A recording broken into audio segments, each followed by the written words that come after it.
আসসালামু আলাইকুম।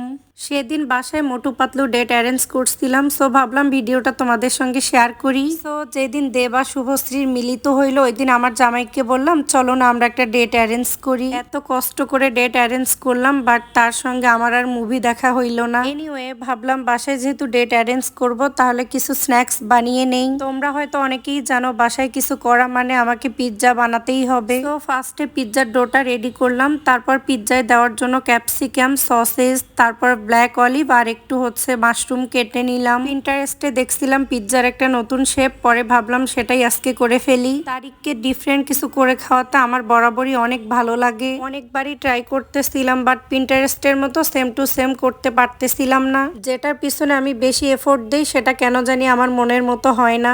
এমনি এমনি একটা জিনিস করে ফেললে সেটা আবার দেখতে সুন্দর হয়। তো পিৎজাটা ওভেনে বেক করতে দিলাম, তারপর আমি আবার একটু পাস্তাও বানিয়ে নিলাম। সেদিনের পাস্তাটা আমি আমার মনের মতো রেসিপি দিয়ে বানাইছিলাম। সব সময় যে অন্যের রেসিপি ফলো করতে হবে ব্যাপারটা এমন না, তুমি তোমার মনের মতো বানাবা, সেটাও খেতে কিন্তু মজা হবে। তারপর ফ্রিজ থেকে মালটা বের করতে গিয়ে দেখতেছি ওয়াফেলের একটা ব্যাটার আছে, পরে ভাবলাম একটু ওয়াফেলটাও বানিয়ে নেই। কোনো কিছু অ্যারেঞ্জ করতে গেলে আমার আবার অল্প আইটেম ভালো লাগে না, টেবিল ভরা খাবার থাকবে সেটা আমার অনেক পছন্দ।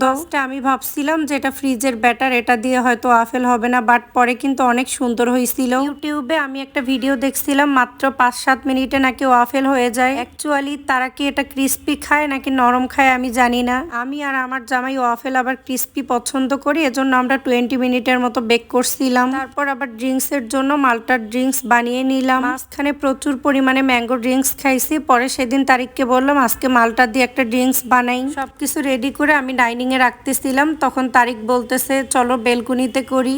আমাদের বাসার বেলকুনি গুলো এত ছোট, দুইজন তো বসাই যায় না। সবকিছু বেলকুনিতে নিয়ে যাওয়ার পর আমার মনে পড়ছে ওয়াফেল তো এখনো ওয়াফেল মেকারের ভিতরে আছে। তারপর তাড়াতাড়ি করে মাঝখান দিয়ে কেটে ওটা কিটক্যাট চকলেটটা যে কেটে রাখছিলাম ওটা দিয়ে সুন্দর করে সার্ভ করলাম।